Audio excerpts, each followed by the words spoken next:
dedicated to fostering diversity and driving essential changes in one of the most pivotal industries.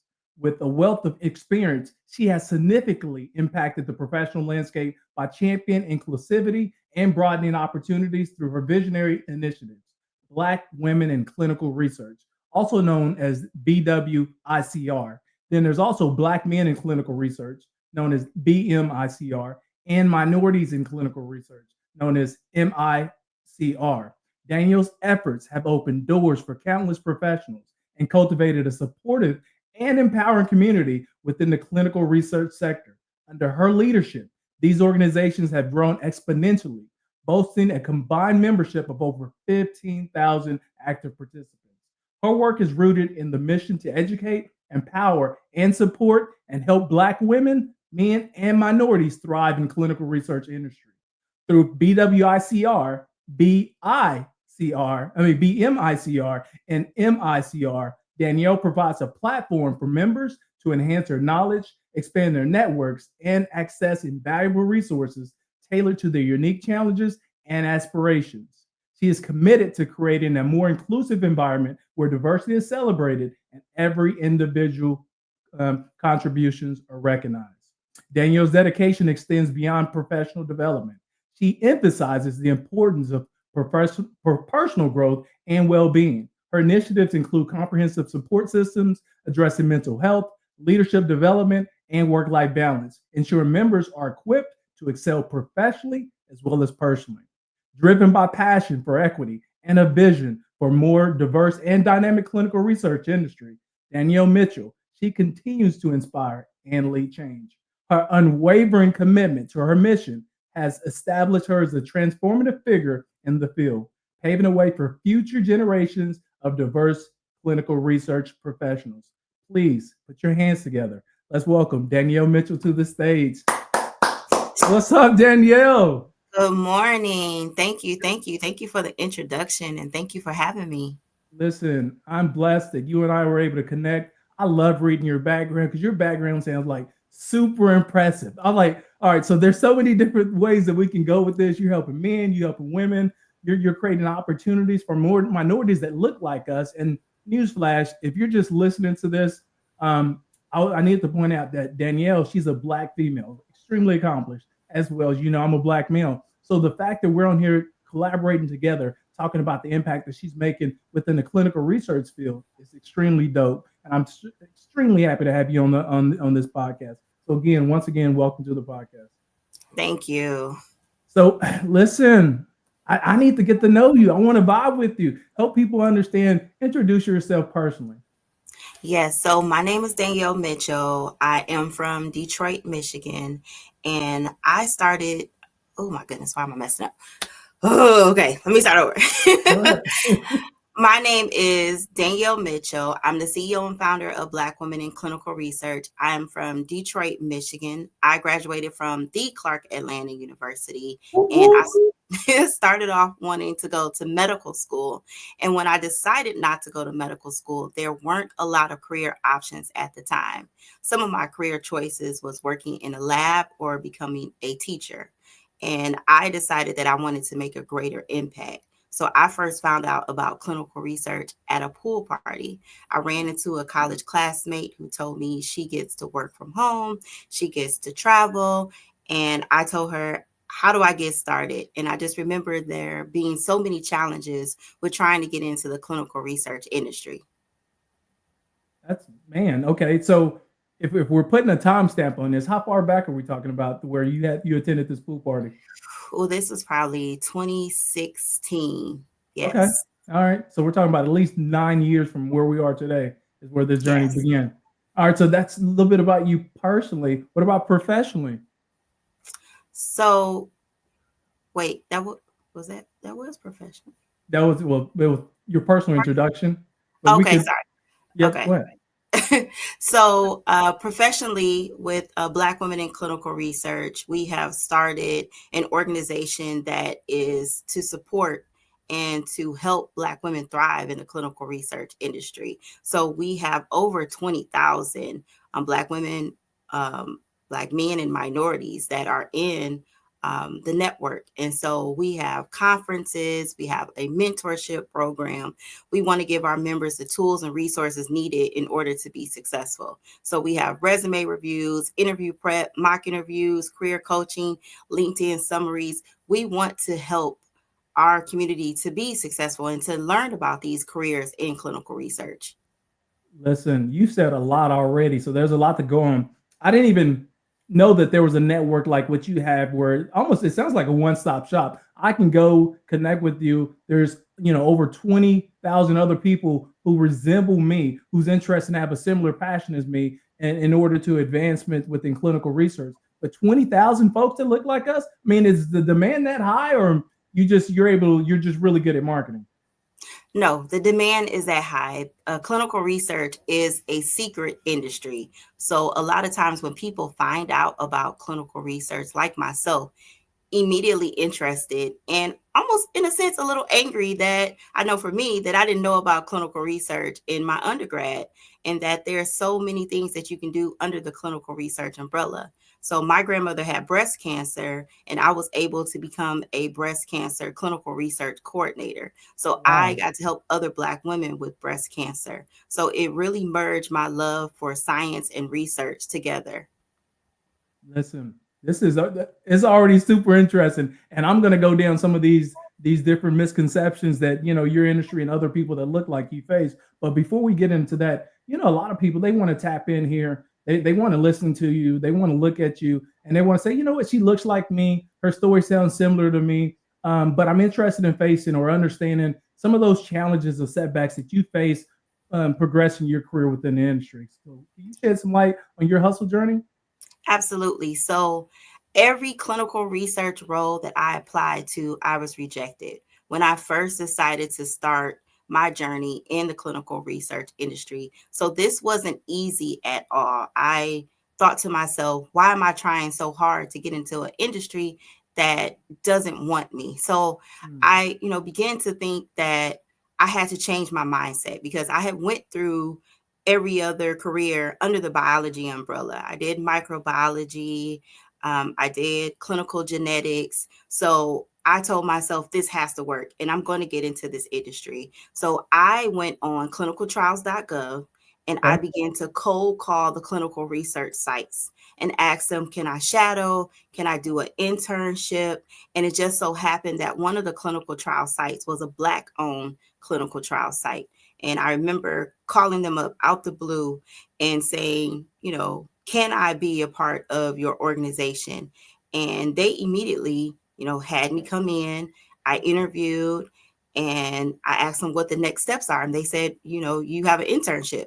So to me, it just, I thought everything was so difficult, but I don't think people really understand the power of networking and just putting yourself out there. And so with that, that created that foundation that I needed in order to start in clinical research. But that position was unpaid. So I had to do Uber Eats, DoorDash, Amazon Flex. I remember I used to do my internship from the morning, and then afterwards I would go and do my second job, sometimes all the way into midnight. And I remember, this one time where I was in my car and I was crying. And I was saying to myself, is this worth it? I'm spending all day in an unpaid internship to turn around to do, food delivery just to gain clinical research experience. But I'm so glad that I was persistent because by me being persistent, that helped me land a role in clinical research. And I know, a lot of times when we think about our career journey, we don't think about some of the pivots that we have to do. Right. So my internship did not turn into an immediate role in Atlanta. So I had to move back home with my parents and start over because no one would hire me. And this was even after my internship. No one would hire me in Atlanta. So I had to pack up, move my independence. I felt like I was taking a step back by moving home to Detroit. But little did I know that this was setting me up for success. So I moved back home and I ended up landing a role in clinical research a month after I moved back to Detroit, Michigan.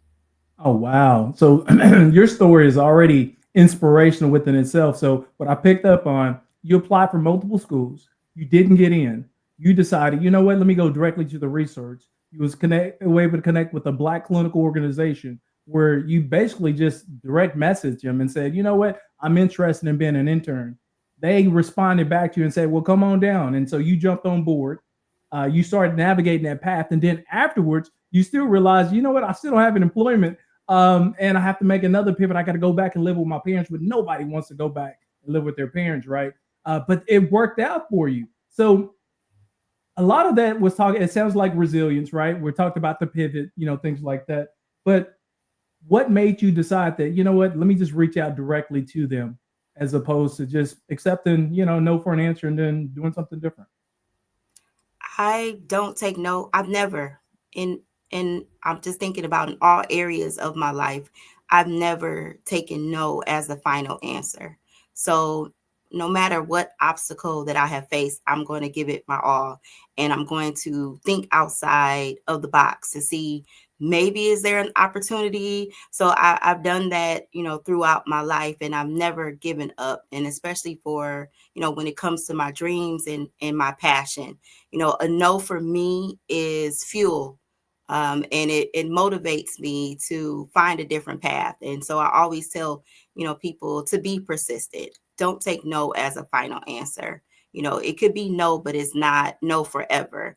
And there's always someone that will be willing to give you a helping hand if you just show your passion and show, your intentions. And you took all that motivation, you landed in clinical research. I mean, you're coined the clinical research queen. So we know that you know what you're talking about, right? So you took all that, you expanded within the industry, and now you created a network of 20,000 plus strong who can vibe with one another, who can learn with one another, who can create opportunities with one another, who can network with one another. How did that come about? So I didn't want anyone to face some of the same challenges with getting in. When you are rejected for multiple roles, you start feeling like you failed in life, and you start looking at yourself saying, what is wrong with me? And I didn't like the way that I felt when I started in this clinical research path. So once I was actually able to land my role in clinical research, I went to an investigator meeting, which Okay. is a meeting where they're talking about the study. Everyone that is going to be conducting the clinical trials is invited to a kickoff study to talk about the study. So I remember going to this investigator meeting. In a room of hundreds of people, there were only two Black women, including myself. So it really made me question whether or not there was a lack of diversity in the room or if there was a lack of diversity in the industry. And so after this investigator meeting, I went back home and decided to start a Facebook group. I never imagined from starting this Facebook group that this would turn into a company. I didn't even think that anyone would think that this was a good idea. And at the time, I told myself, well, if 100 people can join my Facebook group, then I'm doing great.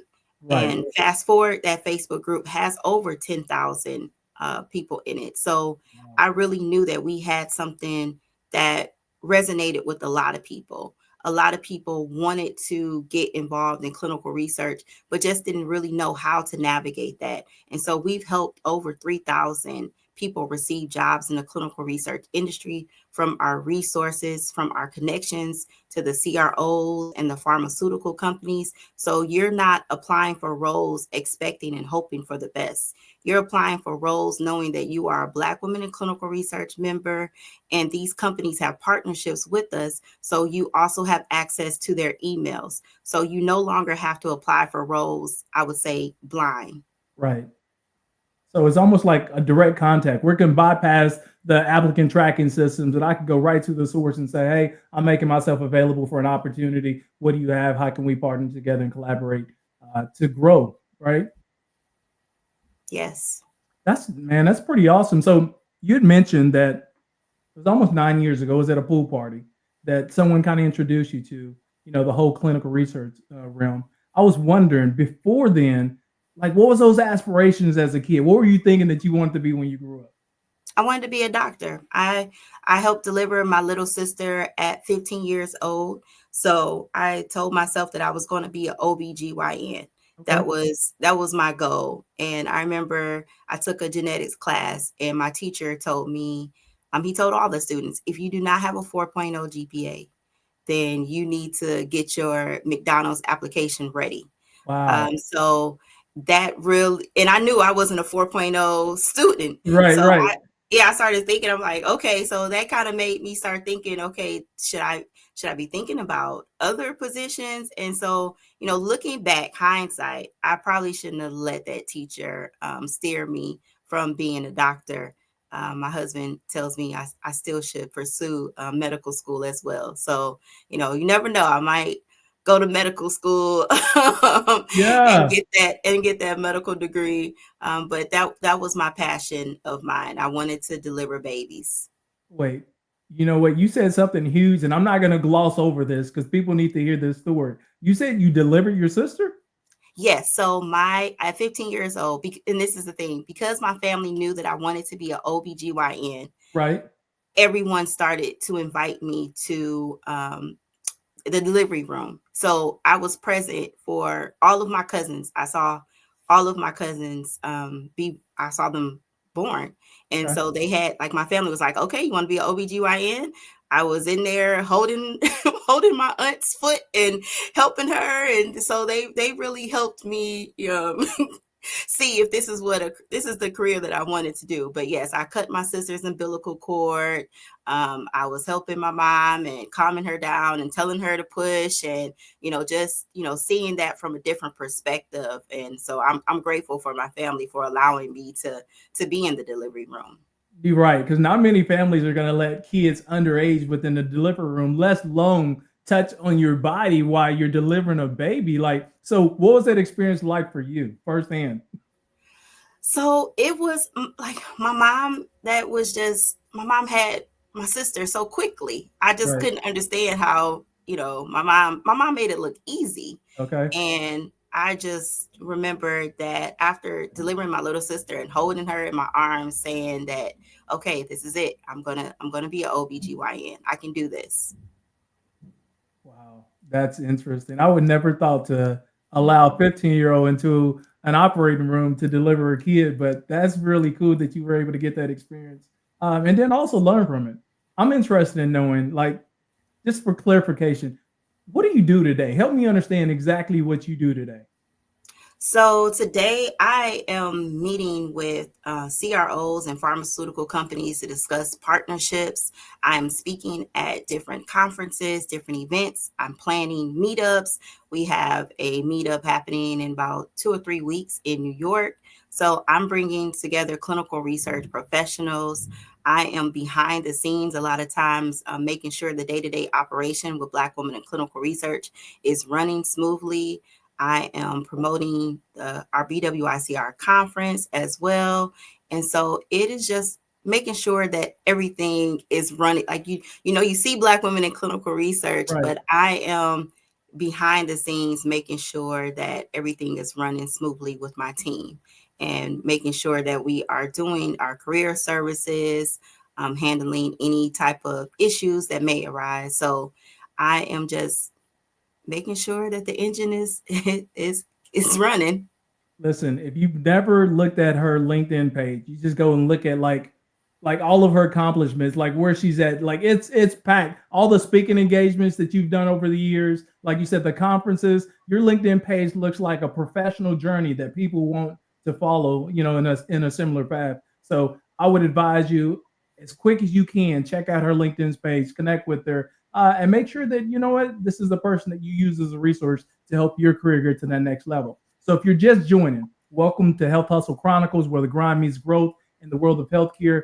We're connected with Danielle Mitchell. She's a clinical research professional, dubbed the clinical research queen. She's dedicated to fostering diversity and driving essential changes in one of the most pivotal industries. With a wealth of experience, she has significantly impacted the professional landscape by championing inclusivity and broadening opportunities through her visionary initiatives, which are Black women in clinical research, Black men in clinical research, and minorities in clinical research. We're just digging into a little bit of her background, her professional journey, and then things that she does for her business that also helps you out as well. So I would love to know, we all know. I mean, looking at us as Black people, I don't want to volunteer for a clinical research. That's not my thing. But I'm fascinated by the idea that there's a lot of people that look like me that are actually behind the scenes helping navigate that industry. So I would love to know, what are some of the pitfalls, some of the misconceptions that the industry faces as a whole, or we face as a people, navigating this industry. So, when it comes to clinical research, a lot of times we think that Black people don't want to participate in clinical trials, Right. but that is so far from the truth. And just from going out to different community events, the problem is that Black people are not being asked to participate in clinical trials. Okay. I recently looked up a study where they said 80% of Black people said that they would participate in clinical trials. And close to 80% of the people said that they had never been asked to participate in a clinical trial. And so, when it comes to, because I worked in clinical research and I used to ask my principal investigator who would oversee the clinical trials, why are our numbers so low? Why are our accrual numbers really low? And he would tell me that because he sees so many patients a day, he forgets to ask people about participating in Mm. clinical trials. And so what I realized when it comes to clinical research, a lot of the organizations are understaffed. A lot of the organizations are either not participating in clinical trials. And so I really tell, especially my community, that when it comes to clinical research and clinical trials, you have to advocate for yourself. You have to become a doctor within, your own health, because a lot of times they are not introducing some of this groundbreaking, I would say, health advances that can help you with your health. So you have to go on a research and go down your own path. I know for me, I do that all the time. I'm researching different things when it comes to my health. Like, okay, well, let me tell my doctor about this. And I know a lot of times we think, okay, my doctor knows everything, but there's some procedures and there's some medicines that your doctor may not be aware of. So when it comes to your health, you have to advocate for yourself. Okay. Okay. What type of I guess educational background does one have to have in order to advance within clinical research? So this is the thing, any background. Okay. I have a bachelor's degree in biology. My husband's in clinical research. He has a marketing. He has an MBA, and so clinical research. A lot of people don't. They think that it's just science, but clinical Right. research has every role that you can think of. They function as any other industry. So project management, data management. If you have a healthcare background, there are lawyers in clinical research. We need somebody to oversee the contract. So there's so many different backgrounds. And my sister also is in clinical research. And right now she doesn't have a bachelor's degree. She's working on her bachelor's degree, but there are data entry positions that you can have. So you don't need a degree to be involved in clinical research. A lot of times people who are medical assistants, you can become a clinical research coordinator. So it's not necessary to have a degree in the industry. And because there's a shortage of clinical research professionals, the industry is understanding that this degree doesn't determine whether or not you will succeed in the clinical research industry. Okay. So are there schools that are actually just focused on providing education for clinical research, or like you said, is just any degree can actually navigate into this space? Yeah, there are some clinical research degrees. For example, North Carolina Central University, Okay. they have a degree in clinical research. Durham Tech, they have a associate degree in clinical research. And then there's other programs as well that have certificates. I would say there's not a lot of schools and universities that have degrees in clinical research. So that's why, your degree is not a determining factor on whether or not you can get into the clinical research industry. Interesting. Interesting. In your opinion, tell me, what do you think holds people back from accomplishing their goals? Fear, fear, Fear. fear. A lot of times people are afraid. You're afraid if someone says no. But I always tell people, what if they say yes? Right. And you only need one yes. So no matter how many rejections, don't let it stop you from reaching your goals. Really dig deep and find out what your passion is. What do you like doing?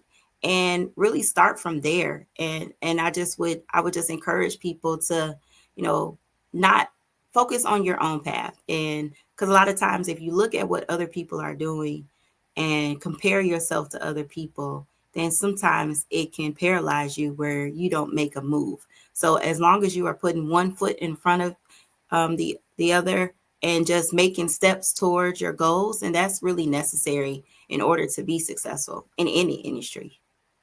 Do you actually practice today in clinical research? Because I know you're a full time entrepreneur as well, and you have a business. But are you still practicing?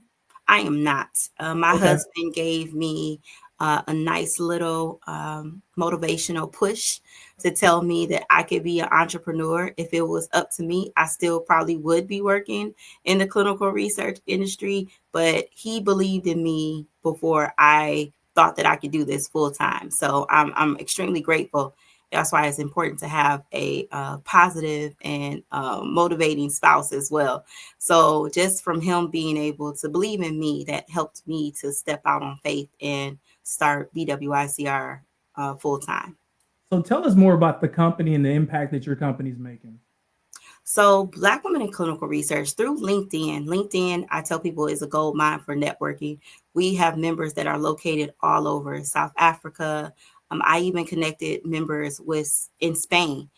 Two members happened to reach out to me and told me that they are a Black woman in clinical research in Spain, and I was able to connect them. So our reach is outside of the U.S., and I'm grateful for these connections and to be able to impact people's lives. There are a lot of people that reach out to me in Canada, all over the world, who tell me that they are having the same problem with trying to get into clinical research or advancing their career. So I, share this information with people. There are some organizations out there that are charging thousands of dollars to learn about clinical research, but that's not the case with Black women in clinical research. We really want to help, and we want to be able to be that resource for individuals who are looking for a new opportunity or to advance their career.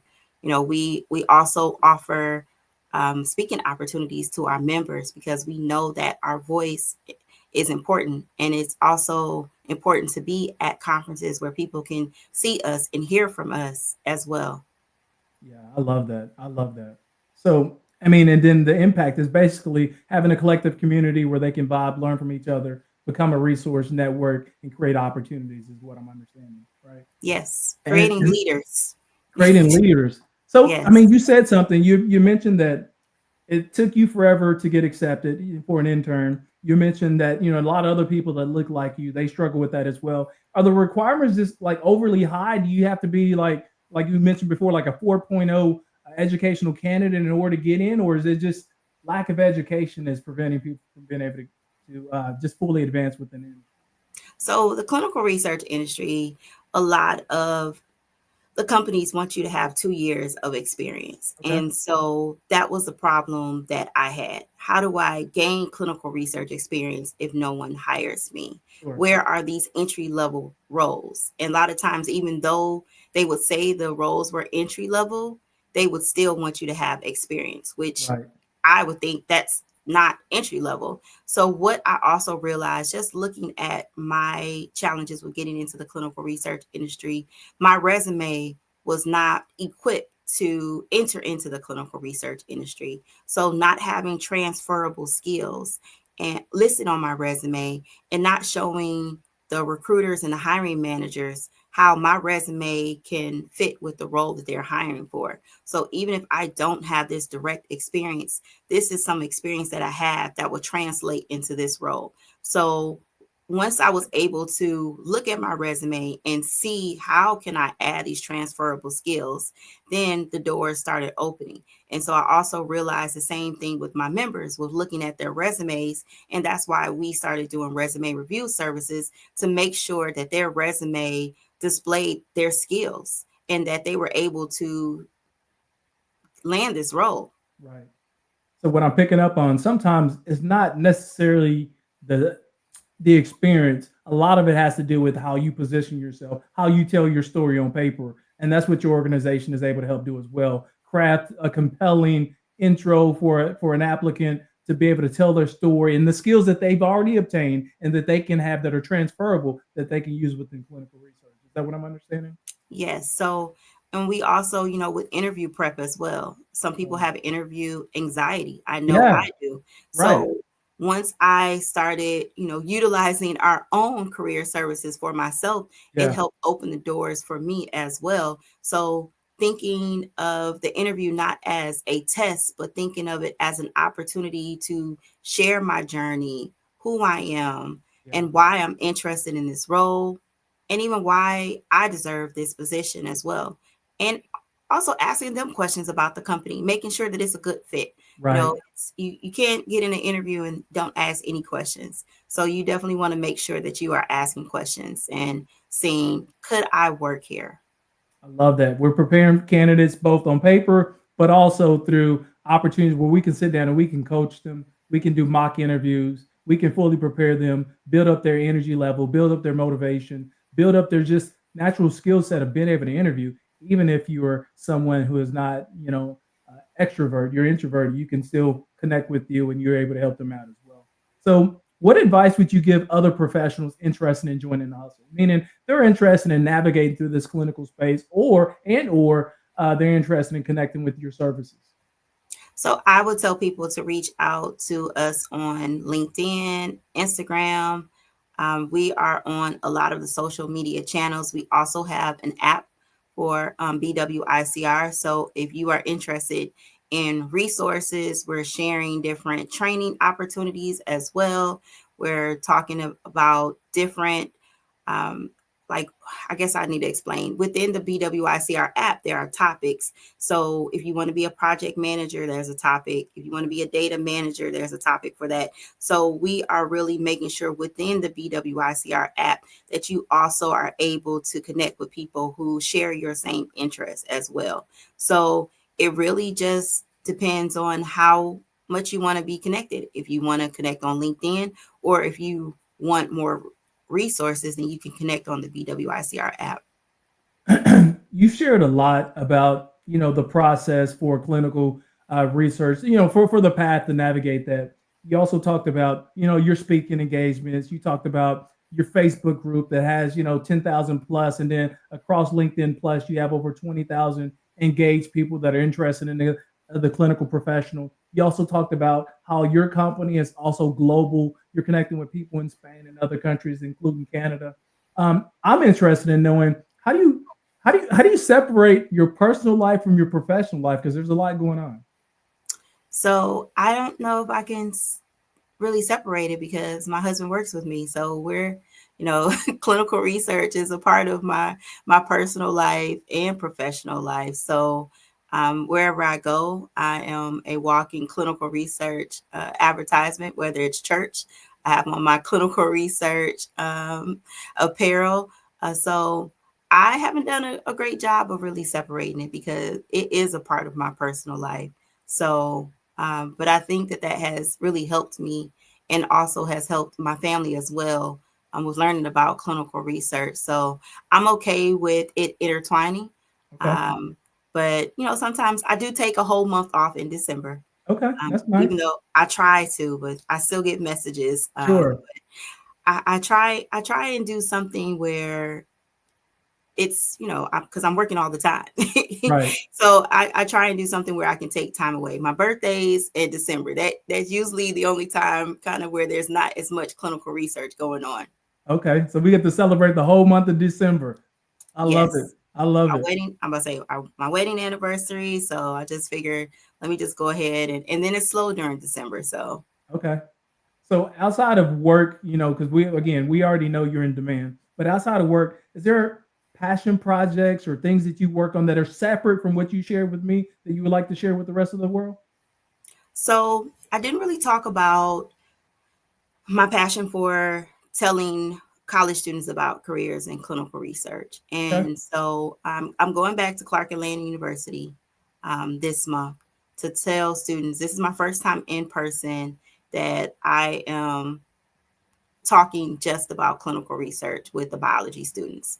So I did hear that some of the students have lost hope And so I want to bring that hope back to students and let them know that careers in clinical research is possible. So that is something that I'm very passionate about. Going to the high schools, going to the middle schools. I even went to an elementary school and told the STEM students about careers in clinical research, and just seeing their eyes light up because they've never heard about this. And, within STEM, they talk about everything else, but clinical research is not a part of a lot of STEM conversations. So just being able to tell the future generation about clinical research, so that we can make a shift when it comes to the clinical research industry in the future. I love that. I love that. So you're reaching all the way back to, we said, middle school age and then up from there. So we're trying to connect with them while their mind is still developing so they can navigate and create opportunities for themselves. That's pretty dope. I appreciate the work that you're doing. Thank So you. yeah, do you also have a podcast as well? So, Patrick, Okay, all right. So so I'm okay. I would love to for you to share with everybody else. Tell us again, how do we get in contact with you across all your social channels? So if you look up Black Women in Clinical Research on LinkedIn, if you look up Danielle S. Mitchell on LinkedIn as well, you'll be able to connect with me. We are on Instagram, TikTok, you name it. I think we're on it. But if you do BWICR 20, then you will be able to find us on Instagram and TikTok as well. And so, we are planning different events in different cities. So if you are interested, follow us, and come. I would love to meet you. That is awesome. Hey guys, welcome to another episode of Health Hustle Chronicles, where the grind meets growth in the world of healthcare. As you know, this ain't your typical podcast because I bring you some of the freshest, some of the livest guests from around the world, Craig. And today we had our very own Danielle Mitchell. She's coined, or should we say, dubbed, the clinical research queen. A little bit more insight into Danielle's background. Danielle, she's a seasoned clinical research professional dedicated to fostering diversity and driving essential changes in one of the most pivotal industries. With a wealth of experience, she has significantly impacted the professional landscape by championing inclusivity and broadening opportunities through her visionary initiatives, Black women in clinical research, Black men in clinical research, and minorities in clinical research. Danielle's efforts have opened doors for countless professionals in cultivating a supportive and empowering community within the clinical research sector. Under her leadership, these organizations have grown exponentially, boasting a combined membership of over 15,000 active participants. Her work was rooted in the mission to educate, empower, and support and help Black women, men, and minorities thrive in clinical research industry. Through BWICR, BMICR, MICR, Danielle provides a platform for members to enhance their knowledge, expand their networks, and access invaluable resources tailored to their unique challenges as well as their aspirations. She is committed to creating a more inclusive environment where diversity is celebrated and every individual's contributions are recognized. Danielle's dedication extends beyond professional development. She emphasizes the importance of personal growth and well being. Her initiatives include comprehensive support systems addressing mental health, leadership development, and work life balance, ensuring members are equipped to excel professionally as well as personally. Driven by a passion for equity and a vision for a more diverse and dynamic clinical research industry, Danielle Mitchell continues to inspire and lead change. Her unwavering commitment to her mission has established her as a transformative figure in the field, paving the way for future generations of diverse clinical professionals. Danielle, I'm going to open up the mic, leave it to you. Any parting words that you would like to leave the listeners as well as the viewers? I just want to say to everyone to follow your passions. Never give up on your hopes, your dreams, whatever it may be. Don't let anyone tell you no. No is not the final answer. Love that. Love that. Love that. Nice. I love having you on the show. Thank you. Thank you, Patrick.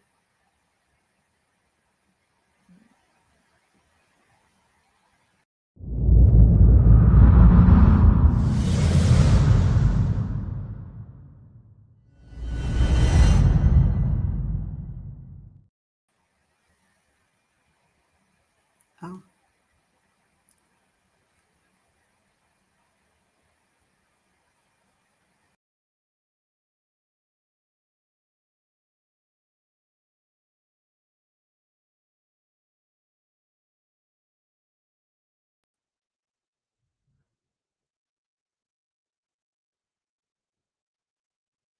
Give me a second.